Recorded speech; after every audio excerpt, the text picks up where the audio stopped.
et mon ventre qui me dicte mon travail. En fait, c'est aussi pour ça, je pense que cet appareil photo, enfin le Rolleiflex, c'est un appareil photo qui convient complètement à ce travail, parce qu'en fait c'est un appareil photo qu'on a au niveau du ventre et c'est pas du tout la même manière de photographier. Mais je me suis jamais dit, quand je me suis installée à Saint-Antoine, je vais commencer une série sur les quartiers et puis ça va durer des années et puis non, c'est évidemment c'est venu comme ça.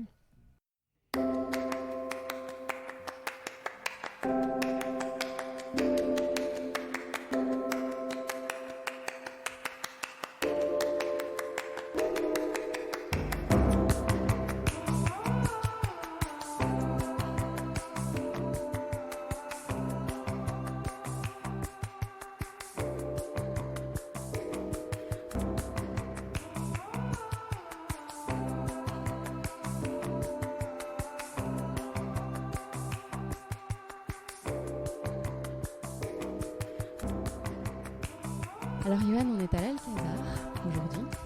Il y a une expo encore quelques jours, jusqu'à mi-avril même. Ouais, encore un petit mois. Ouais. Une expo de toi qui s'appelle Bravo. Donc là, on est au milieu de tes photos, on est au milieu d'une œuvre qui est censée tourner. Quel artiste, on va rappeler son nom? Ce sont des affiches qui ont été peintes par un peintre qui s'appelle Benoît Bonnefrit, qui est affichiste en fait, pas que, mais en tout cas qui a une pratique de l'affiche grand format un peu à l'ancienne. Et donc effectivement, elles sont accrochées sur une sorte de structure qui a été fabriquée par un garçon qui s'appelle Bambi et elles sont portées par un moteur. Et ce moteur tourne avec le soleil en fait, parce que c'est des affiches qui préfigurent un film qui s'appelle Bravo et qui se passe sur une journée, donc c'est un disque solaire. Et le film parle d'un rond-point et de la manière dont on tourne tous en rond, parce que c'est une forme qui m'obsède depuis longtemps. Et donc Benoît a travaillé sur des thèmes que je lui ai indiqués et qui sont à leur manière, chacun une sorte de tourner, une façon de tourner en rond. Donc en fait, il y a une affiche qui parle du bal Maloya, de la trance. Donc le Maloya, c'est une musique réunionnaise qui a été interdite par l'administration française dans les années 50. Pourquoi interdite? Interdite parce que c'était une musique qui était considérée par l'administration comme une musique de rébellion en fait. Donc voilà. Après il y a une affiche qui représente un circuit automobile. Ensuite une affiche qui représente tract politique. Ensuite une autre qui parle de tauromachie. Et une autre qui parle d'insularité. Donc sur la face à chaque fois il y a un dessin. Et sur le verso des mots ou un mot, et donc du coup ça forme une espèce de phrase absurde. Et donc pour l'instant les affiches ne tournent pas parce que la bibliothèque ouvre à 13h et que du coup le déclenchement de la minuterie s'opère à 13h01. D'accord, donc il faut venir aux heures d'ouverture. On a la chance, nous, d'avoir pu rentrer dans l'Alcazar ce matin. On va reparler de ça parce que tu viens d'évoquer plein de thèmes qui te sont chers, et je crois que cette expo Bravo compile un peu tous ces thèmes dans le dossier de presse, je crois. Enfin, dans la présentation, il dit tes obsessions. Alors, je ne sais pas si c'est pas un mot trop fort. On en reparlera tout à l'heure. Mais d'abord, je vais te présenter déjà, Johan. Tu es photographe, membre du collectif Tendance Floue. On en dira un mot aussi, évidemment. Quand on tape ton nom sur Google, on découvre que tu es photographe de combat. Pas ceux des guerres, mais du lieu où tu vis. Marseille, donc. Ça te convient, cette définition? Pas trop, non. Non, ça, c'est des projections de journalistes. Mais non, je crois pas être une photographe de combat, non. Non, je pense que c'est une manière très égoïste d'envisager la vie, de respirer ou de communiquer avec les autres. Mais je pense pas... Combat, surtout en ce moment, je pense que c'est un mot un peu fort et que... j'ai l'impression moi de combattre pour m'exprimer ou pour vivre ou pour voilà, mais non, je crois pas du tout être une photographe de combat, non. Alors tu n'es pas marseillaise d'origine, mais cette ville tu l'as choisie, tu l'as adoptée. Pourquoi? Je sais pas si je l'ai vraiment choisi en fait. Moi je suis une pure méditerranéenne, donc j'ai choisi de pas vivre au-dessus de, on va dire, Orange. En fait, j'avais très envie de faire de la photo. On ne sait pas très bien pourquoi, puisque c'est quelque chose qui n'était pas présent du tout chez moi, ni voilà, dans ma famille. Et par contre, j'étais complètement autodidacte et j'avais pas beaucoup confiance en moi. Donc, je pense que j'ai eu besoin à un moment de faire une école. Et quand j'ai vu qu'il y avait une école à Arles, je me suis dit qu'effectivement, ça me permettait à la fois d'apprendre la photo et de ne pas monter à Paris. Donc, ça, c'était pas mal. Et en fait, tout bonnement, quand je suis sortie de l'école d'Arles, je me suis installée d'abord après Arles à la campagne, et puis j'ai essayé de vivre et j'arrivais pas à manger en fait, parce que je trouvais pas trop de boulot. Donc j'ai fait un peu les saisons, j'ai ramassé des fruits, j'ai fait plusieurs trucs, mais c'était quand même un peu galère. Et donc du coup, je me suis installée à Marseille, parce que Marseille m'a donné du travail, comme beaucoup de gens qui sont ici. Donc Marseille m'a aidée. Elle m'a mangé aussi, mais elle m'a donné à manger quand même. Les deux. En quoi elle t'a mangé? Ah bah elle m'a complètement. C'est une ville qui est antinomique, donc elle m'a énormément construite, mais elle m'a détruite aussi. Tu vis où à Marseille? Alors moi, c'est assez bizarre. Je suis arrivée à Marseille à Saint-Antoine. Alors comme je suis nîmoise d'origine. Et en même temps, c'était assez logique. J'avais super besoin d'être proche de l'autoroute et d'avoir besoin de pouvoir fuir, même si je retourne pas souvent à Nîmes. Mais en tout cas, le fait d'être à côté d'une autoroute, c'était un truc important. Je pense que j'aurais jamais pu vivre au Roi d'Espagne, par exemple, où j'ai vite l'impression que de l'autre côté, on est bloqué, en fait. Donc je suis arrivée à Saint-Antoine, après j'ai vécu à la Calade, après j'ai vécu à la Viste et après j'ai vécu à l'Estac. Donc je suis toujours restée en fait dans le même secteur. Et proche. Et et proche de la sortie, ouais. Ouais. Et cette ville, t'as jamais cessé de la photographier, en tout cas elle et ses habitants surtout. Qu'est-ce qu'elle a de photogénique, Marseille?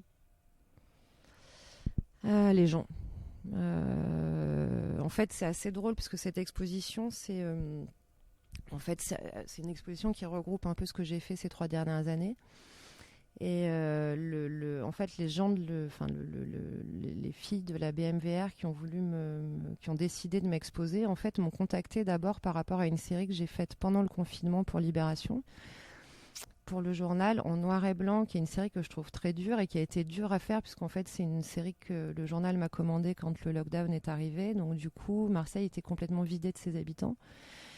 Et c'était une torture, en fait, de photographier la ville vide parce que c'est quelque chose que je fais jamais habituellement et qu'il n'y avait plus les corps, en fait.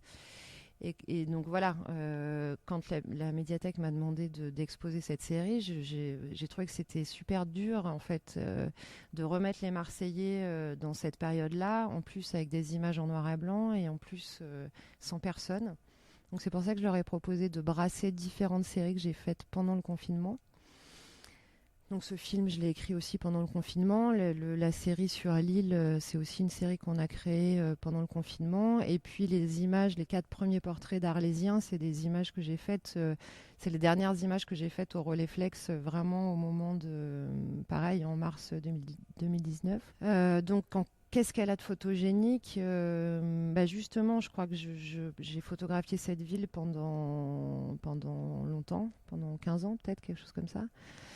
Et là, j'ai moins je pense que j'ai moins d'amour et donc du coup, j'ai moins d'idées et moins d'envie de la photographier. Mais évidemment, les gens. Tu l'aimes plus, Marseille? Je sais pas si je l'aime plus ou si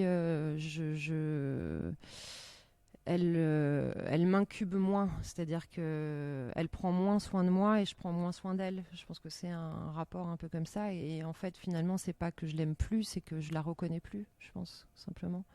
J'ai plus l'impression que ce soit vraiment ma ville ou la ville dans laquelle moi je me suis projetée. Il y a 15 ans. Il y a 15 ans, ouais 15 ou 20 ans, ouais. Tu la vois pas évoluer dans le bon sens, toi? Elle me fait moins envie. Je la désire moins, en fait. Je crois que c'est vraiment un rapport amoureux et que la ville qu'elle devient m'intéresse moins, en tout cas. Voilà. Ce qu'elle devient m'intéresse moins. Tu te vois vivre où ailleurs qu'ici? Grande question. Ouais, ça, tu sais pas encore. Mais je passe beaucoup de temps en Camargue, par exemple, et dans des endroits qui sont peut-être plus Alors, sauvage dans le sens, pas dans le sens de naturel, mais dans le sens d'ensauvager. Voilà. Marseille est moins ensauvagée qu'il y a 20 ans quand même. En 2018, tu as sorti une monographie, donc déjà qui était une compilation de ton travail à Marseille qui s'appelait Faubourg en 2 mots. Tu avais voulu y mettre quoi à l'époque dans cette monographie? Dire quoi? Tu étais encore amoureuse de Marseille à cette époque-là? Ouais, alors je pense qu'on est tous pareils. On passe aussi par des phases d'amour, de désamour. Mais là, ça fait longtemps que j'ai pas traversé une phase d'amour pour cette ville. Mais je sais pas si j'avais vraiment quelque chose à dire de particulier. En fait, je crois que quand j'ai commencé à photographier Marseille, c'était aussi une manière très simple de photographier, c'est-à-dire vraiment de l'enregistrement pur. Et donc j'avais toujours un Rolleiflex, enfin pas toujours, parce que je fais pas partie des photographes qui ont toujours l'appareil photo dans leur sac. Par exemple, aujourd'hui, j'en ai pas. Mais en tout cas, effectivement, comme on le disait tout à l'heure, comme je suis très obsessionnelle, il y a des formes et des choses que je voyais, et que des formes que je photographiais de manière obsessionnelle. C'est-à-dire que tant que j'avais pas l'image qui me convenait, je continuais en fait. Donc voilà, j'ai fait des photos pendant un petit moment, jusqu'au... En fait, le livre, le drame de ce livre, c'est qu'il paraît juste avant les effondrements de la rue d'Aubagne. Donc moi, j'ai photographié après la rue d'Aubagne, Marseille, d'une manière complètement différente. Donc Faubourg, c'est plutôt voilà, le livre qui a enregistré ces photos, mais avant le drame de la rue d'Aubagne. Et puis voilà, c'est Fabienne Pavia, qui est éditrice au Bec en l'air, qui a voulu faire ce livre. Et c'est aussi un peu son livre, dans le sens où c'était sa manière aussi de voir mon travail à ce moment-là. S'il était sorti après ce drame, il aurait raconté autre chose forcément. Bah oui, T'aurais parce eu qu'en envie de le fait, dire. après les effondrements de la rue d'Aubagne, j'ai fait des photos pendant 10 mois sans m'arrêter. Et c'est des photos qui sont complètement différentes de ce que j'avais fait avant.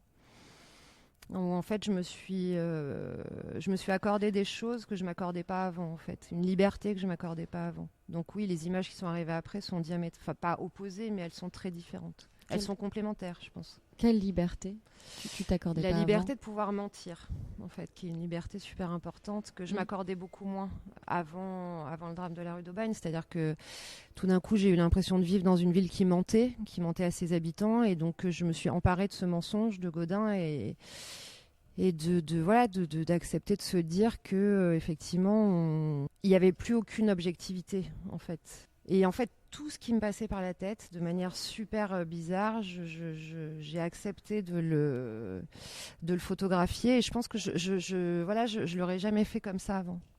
Toutes les idées les plus débiles et les plus folles et les plus irrespectueuses et les plus potaches et les plus... je m'en libérais en les photographiant. Et à aucun moment, je me demandais si ça allait être juste ou sale ou méprisant. Ouais, je me suis laissé cette liberté de les faire, de tout fabriquer en fait. C'était ta première rupture avec Marseille? C'était ma première libération en fait. Ouais. Pour toi, Marseille, c'est les quartiers périphériques, enfin le cœur vibrant oui, de moi, cette ville. mon corps, mon corps et mon cœur est en périphérie, mais ça, c'est très lié à mon histoire et j'ai toujours été une fille de la périphérie, ouais. Et j'adore me dire qu'effectivement, c'est ma centralité ou c'est la centralité. Et j'essaye toujours d'inverser. Puis il y a une notion de farce aussi, cette manière de voir la ville et de la mettre à l'envers. En fait, c'est aussi une manière très autodérisoire de voir son travail et puis de pas se prendre au sérieux donc ouais, j'adore dire que je suis de la périphérie, oui. Mais je suis de la périphérie. En plus, tu aimes la sublimer, cette périphérie. La question suivante, en fait, on y a déjà répondu parce que je parlais de ton regard incisif, très lucide sur cette ville et j'allais te demander si t'arrivais de ne plus la supporter. Donc là, il semblerait que... Ma lucidité ou la ville? La ville. Les deux, remarque, ouais, c'est intéressant. Deux, ouais. Est-ce que ta lucidité te pèse parfois? Je sais pas si je suis lucide, mais j'en sais rien, ça c'est trop, enfin... Non, dans le sens où c'est pas un amour béat de cette ville. Tu arrives à voir précisément ce qui ne va pas. Elle est là, ta lucidité. Non, je sais pas si j'arrive à voir ce qui va pas. Je suis pas sûre de ça non plus. Mon problème, c'est que je vais pas assez là où ça se passe bien, je pense. C'est pour ça que je dis que je me suis fait du mal aussi. Moi, j'admire les gens qui prennent que le bon de cette ville. Je crois que je suis pas allée assez dans la douceur, ou en tout cas j'ai essayé de placer de la douceur à des endroits qui sont plus compliqués, et forcément ça requiert un effort supplémentaire. Donc c'est épuisant. Et quand en fait la ville n'avance pas dans le sens où on a envie qu'elle avance, ou en tout cas quand la poésie elle ne naît pas collectivement dans ces endroits où on a voulu l'insérer, ben c'est douloureux, ouais, c'est un sentiment d'échec en fait. La douceur, elle était dans Gyptis et Protis. Ton expo Non, sur la douceur, elle est l'amour, partout. Je elle est crois. partout. Enfin, je la mets je la mets. Oui, moi, j'ai un rapport assez doux avec mes personnages, et c'est un rapport conflictuel. Enfin, en fait, c'est toujours ce paradoxe entre la photographie comme un combat, ou la photographie comme un combat, pas dans le sens où moi je suis combative, mais où en fait le rapport à l'autre est un combat, comme un combat de boxe en fait, et aussi une danse ou un baiser ou quelque chose de plus. C'est un peu une claque, un baiser, quoi. Ouais. Ouais. C'est gagner la confiance aussi de ceux que tu photographies. C'est pas forcément évident. Moi, je trouve que c'est très facile, mais T'arrives à faire ça bien. je sais pas si c'est moi, je pense que c'est les gens en fait. C'est marrant parce qu'il y a plein de photographes qui arrivent à Marseille et qui disent que c'est une ville dure. Et moi, je trouve que c'est une ville. C'est pour ça que je dis que c'est une ville qui m'a beaucoup donné aussi. C'est parce qu'en fait, c'est une ville qui est très offerte, je trouve. Et j'ai jamais ressenti cette dureté en fait. Alors d'où ça vient, c'est toujours un mystère, parce que moi je sais que si j'avais été à la place des personnages photographiés, je pense que j'aurais refusé la prise de vue, j'aurais dit non. Moi, en tant que moi, si on me proposait cette chose assez folle de se donner autant à quelqu'un qu'on ne connaît pas, ben je suis pas sûre de le faire moi-même. Et en fait, j'essuie très peu de refus, voire aucun. Donc c'est très bizarre. Alors, on le disait au début, on est à l'Alcazar, donc pour cette expo Bravo, je le disais, qui compile tes obsessions. Est-ce que c'est le bon terme? Tu vas me le dire. Tes obsessions qui sont donc la périphérie, on en a parlé, l'insularité, la forme cercle, on en a parlé également, la fiction et le documentaire. Ça, on l'a pas abordé. Est-ce que tu peux détailler?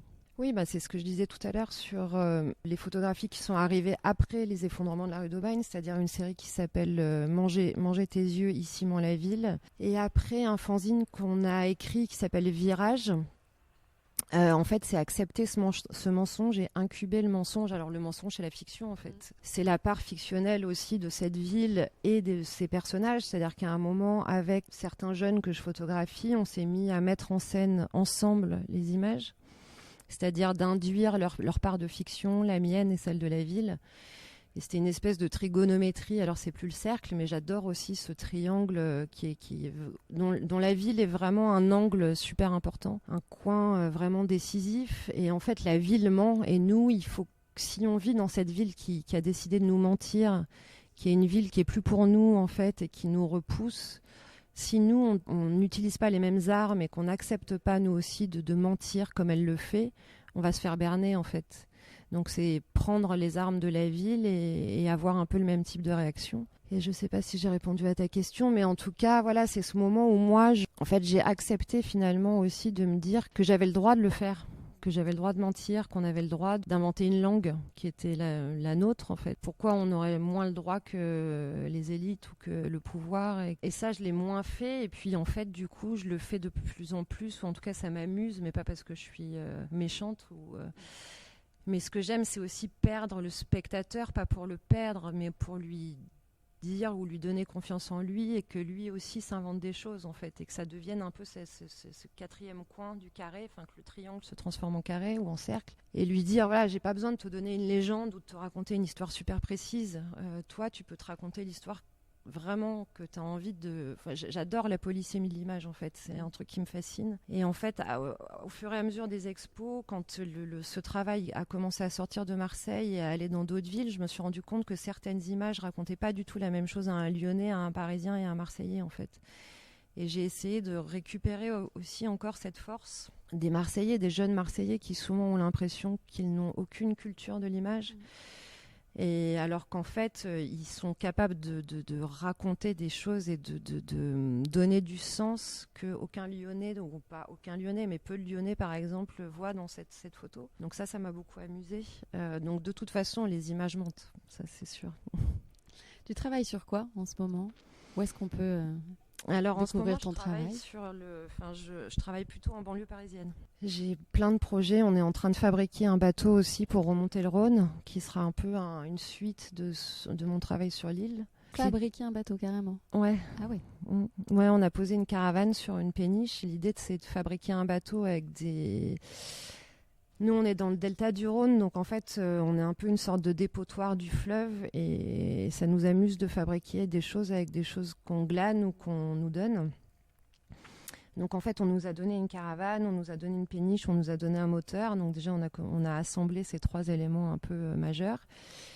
Et puis on continue à le bâtir avec des choses qu'on trouve en fait. Et on a été sélectionné pour un appel à projet de la BNF. Donc on a quand même une obligation d'en rendu et l'expo est en septembre. Donc là il va falloir qu'on parte bientôt. Quand tu dis on, c'est qui ? C'est avec mon compagnon. D'accord, très bien. Alors on va finir sur une note un peu légère, avant de terminer définitivement ce podcast. J'aimerais que tu partages avec nous quelques endroits, adresses fétiches en fait, des endroits où tu te sens bien, des petits spots incontournables à Marseille. Je sors pas beaucoup, moi je suis un peu sauvage, mais je vais pas mal au cinéma. Le cinéma habite beaucoup ma vie, donc je dirais l'Alhambra à Saint-Henri. Cinéma incontournable de la ville. La Passerelle à la Plaine, c'est un des rares endroits où j'ai l'impression d'être aujourd'hui comme j'étais il y a 20 ans. Un couscous opus. Avec mon meilleur ami, avec Malik, on essaye de pas déroger à la règle et d'aller manger un couscous une fois par semaine ou plus, jusqu'à ce que ça n'existe plus, puisque voilà, c'est aussi... quand tu me demandais tout à l'heure par rapport à Faubourg, à ce que pouvait raconter ce livre, ce qui est drôle aujourd'hui, c'est que je pense qu'un tiers des endroits ou des lieux que j'ai photographiés dans Faubourg n'existent plus. Donc c'est aussi un rapport très simple à la photographie, mais qui est le rapport quand même à la disparition. Donc les puces, l'Alcazar, la Passerelle. C'est là que tu te sens bien. En tout cas, je sors assez peu, mais quand je sors, c'est là que j'aime bien aller. Après, j'aimerais bien voir plus de photos à Marseille. Il y a un endroit où on peut voir de la photo, c'est à Zoëm, aussi à la Plaine, parce qu'il y a beaucoup de livres photos. J'aime beaucoup les médiathèques, je passe du temps. Alors ma médiathèque de secteur, moi c'est Salimatubou, donc je vais plutôt au Plan-d'Ao, mais l'Alcazar c'est un vrai plaisir aussi d'accrocher ici, puisque c'est un lieu, c'est des lieux centraux en fait dans la ville où il y a un vrai brassage en fait, où il y a des gens très différents aussi. Ça fait partie des lieux que j'aime bien. Ouais. J'aimerais bien que la façade soit nettoyée, qu'il n'y ait plus de travaux en fait, que la ville soit un peu plus claire des fois, mais ouais, ça va arriver. Voilà. Puis j'ai envie de te demander un petit exercice pour finir. Si tu devais choisir 3 de tes photos qui, selon toi, définissent le mieux Marseille et nous les décrire du coup, parce que là, on ne pourra pas les voir. Alors c'est bizarre l'attachement aux photos, parce qu'en fait, il y a des images qu'on a faites récemment et on ne se rend pas compte encore à quel point elles nous habitent, et à l'inverse des images qu'on a fait il y a longtemps et qu'on a complètement mis de côté, et puis on est capable de les ressortir à un moment. C'est le lien à la photographie est assez bizarre en tant qu'auteur, je trouve. Je suis assez attachée, même très attachée à la photo de Chérine au Pays d'Alice, qui est une photo qu'on a coécrite toutes les deux. Je vais essayer de la décrire. C'est une image importante, parce qu'en fait c'est une relation importante pour moi, Chérine. Donc c'est une jeune fille que j'ai rencontrée la première image qu'on a faite ensemble, je crois qu'on l'a faite en 2017. Et justement, elle apparaît dans Faubourg. Après, je l'ai refotographiée quelques années plus tard avec un poulpe. Et ça, c'est la 3e qu'on a faite ensemble. Alors, c'est une relation très forte, Chérine et moi. Et cette image-là, c'est sans doute la plus co-construite. C'est-à-dire que c'est vraiment une image où on s'est dit, je ne sais plus si ça vient d'elle ou de moi, mais en tout cas, une volonté de refaire encore une photo et se dire qu'est-ce qu'on raconte dans cette photo, puisqu'en fait, évidemment, c'est toute la beauté aussi de ce médium, mais c'est de se dire que la photo, c'est pas juste une belle image, c'est une photo qui raconte quelque chose de la ville. Et donc, en fait, avec Chérine, on a vraiment choisi le décor ensemble. C'est-à-dire que moi, je lui ai fait une proposition de plusieurs décors. Elle a choisi celui-là. Puis voilà, après, elle a ramené la vaisselle de chez elle. On l'a disposée sur une table qui est une table qui était chez moi. Enfin voilà, je suis allée acheter un morceau de tissu à Belzins. Cette photo raconte donc les 2 livres de chevet de Chérine qui sont réellement physiquement disposé comme ça dans sa chambre, dans 2 coins de la pièce, un Coran et une édition d'Alice au Pays des Merveilles, qui ressemble d'ailleurs à son Coran, c'est-à-dire que c'est pas des enluminures, mais c'est une belle édition, c'est à peu près le même format, et donc ça nous faisait rire de mélanger ces deux ouvrages, voilà, et aussi de se dire qu'une une fille voilée, c'est une fille libre. Chérine, c'est une féministe incroyable, malgré ce que beaucoup de gens peuvent imaginer. Et donc, en fait, c'est aussi ces choses-là qu'on s'amuse à mettre en scène parce qu'on a envie de les exposer aux yeux du public. Donc, c'est très revanchard. Et l'image qui est en dessous, c'est pareil, c'est une image qui compte beaucoup pour moi, le portrait de Karim et Faisal, qui sont aussi deux garçons que je photographie depuis longtemps. Alors eux, c'est drôle parce que c'est eux qui sont venus me chercher la première fois en me disant on adore ton travail et on voudrait que tu nous prennes en photo. D'accord. Et je leur ai dit il n'y a aucun problème, mais par contre il faut qu'on arrive à trouver une idée. Qu'est-ce que vous avez envie de raconter de cette ville? On était au tout début du mouvement des Gilets jaunes, donc on s'est mis à parler de ça, et puis tout d'un coup ils m'ont dit nous ce qu'on pense c'est qu'à Marseille il n'y a pas assez de terrain de basket. Alors voilà, on est parti de cette idée, et puis on l'a mélangée avec les Gilets jaunes, et ça c'est pareil, ça doit être la 3e image qu'on fait ensemble. Et donc moi j'avais très envie de photographier ce parking qui est le parking du casino de Saint-Joseph. Pareil, avec ce sentiment ou ce pressentiment que ça faisait partie des lieux qui allaient disparaître et que j'aimais parce qu'en fait, que j'aime parce que je passe quotidiennement devant. Donc je leur ai proposé cet endroit qu'ils connaissent très bien aussi puisque Faisal est de Saint-Joseph. Et puis, on avait envie de faire des photos en camis. Donc voilà, ils ont mis leur camis du vendredi. Et puis, on a remis le ballon de basket. Et puis, on a décroché les caddies. Puisque les caddies, c'est aussi un élément important dans le film de l'œil noir. Un objet, une figure qui revient pas mal. Donc voilà, en fait, tout ça, c'est aussi, évidemment, c'est de la bouillie de cerveau. Hein, mais il y a toujours un élément qui préfigure un peu la saison d'après, quoi. C'est un peu... Parce que dans l'œil noir... Quand tu parlais du rond-point, il y a cette obsession du cercle, mais est-ce qu'il y a un lien aussi avec l'actualité des Gilets jaunes au moment où ça émerge, sûr. Bien sûr. Ouais. Donc en fait, c'est un rond-point, c'est pas n'importe quel rond-point, c'est un rond-point qui est dans le quartier du Merlan, qui est un rond-point que je trouve super tellurique. Voilà. Alors ce qui est très drôle, c'est que Chérine, elle est aussi obsédée par les ronds-points. Et quand elle était petite, elle pensait que les Teletubbies vivaient sur le rond-point en bas de chez elle. C'est trop mignon. Et en fait, on est un certain nombre à avoir quelque chose de particulier dans cet espace, quoi, qui est évidemment un non-lieu. Enfin, il y a plein de choses non-lieu par excellence, mais il y a plein de choses à dire sur le rond-point. Et en fait, ce film, c'est un film muet, c'est un moyen métrage, mais c'est tout simplement un film qui parle de cette manière qu'on a tous de tourner en rond. Et en fait, chacun a une manière bien à lui de tourner en rond. Il y a des gens qui ont courbé les chines, et puis il y en a d'autres qui font fi des assignations, en fait, qui marchent à contre-courant, qui lèvent la tête, qui le voient comme un jeu, qui ont cette beauté dans l'âme et dans le corps. Et en fait, j'ai eu cette chance de rencontrer... la majorité des gens que j'ai photographiés à Marseille ont cette force, en fait. Et cette force, elle vient des quartiers périphériques, elle vient d'une ville ravagée, elle vient aussi forcément, c'est quelque chose qu'on a plus de facilité à trouver dans un endroit meurtri que dans un endroit... peut-être plus lisse, quoi. Donc voilà, c'est un peu un hommage en fait à ces figures. J'aimerais que ce film, si j'arrive à le tourner, parce que j'ai du mal à trouver de l'argent pour le financer, mais j'aimerais que ce soit mon dernier chapitre marseillais. Ouais, j'aimerais vraiment. Ouais. Dernier chapitre. Ouais. Bon. Donc la suite, c'est pas encore clair, mais tu sais que Marseille, c'est bientôt fini. Je sais que je vais remonter le Rhône, c'est déjà pas mal.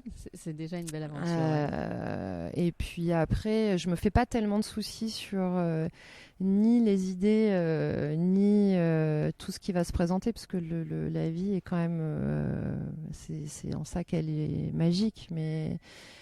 Il y a beaucoup de choses à faire encore. Donc non, je m'inquiète pas. Mais en tout cas, je pense que l'œil noir sera le dernier chapitre marseillais. Ouais.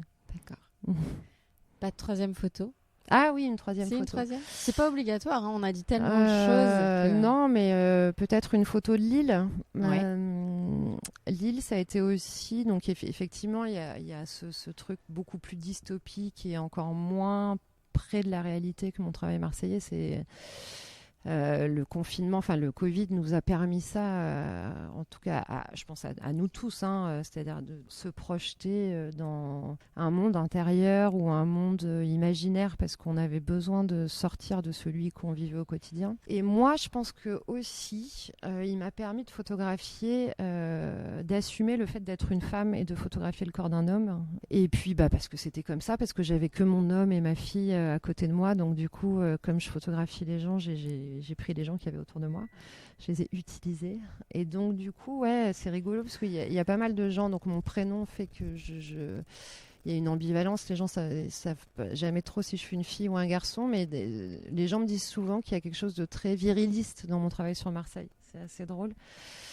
Ça doit aussi, c'est de l'ordre de la psychanalyse, mais peut-être que je m'allongerai un jour pour trouver la solution. Mais en tout cas, le travail sur l'île, ça m'a libérée aussi. C'était comme si je prenais une autre cape, quoi, comme si j'étais un autre personnage et comme si j'assumais aussi la sensualité de l'image, mais en tant que femme. Je ne sais pas comment dire. Dans mon travail sur Marseille, je pense que c'est plutôt de l'ordre de la blague, c'est-à-dire de toujours perdre le spectateur, donc de jamais savoir où se place la sensualité. Et c'est une sensualité parfois, encore une fois, jamais vulgaire, mais parfois combattante ou espiègle, ou on passe par la fenêtre quand on n'arrive pas à passer par la porte, alors que dans la série sur l'île, c'est une sensualité qui est plus directe, quoi. Donc je pense que je prendrai la photo de la langue, qui est une photo qui intrigue les gens. C'est un portrait de profil d'un visage avec une langue qui dépasse d'une main. Et donc on ne sait pas très bien comment c'est fabriqué, on ne sait pas très bien ce que ça raconte, mais j'aime bien aussi cette étrangeté. Ouais. Merci beaucoup, Yoann. Merci. Merci du temps que tu as consacré aujourd'hui et de ce regard posé sur la ville. C'était passionnant. Merci beaucoup.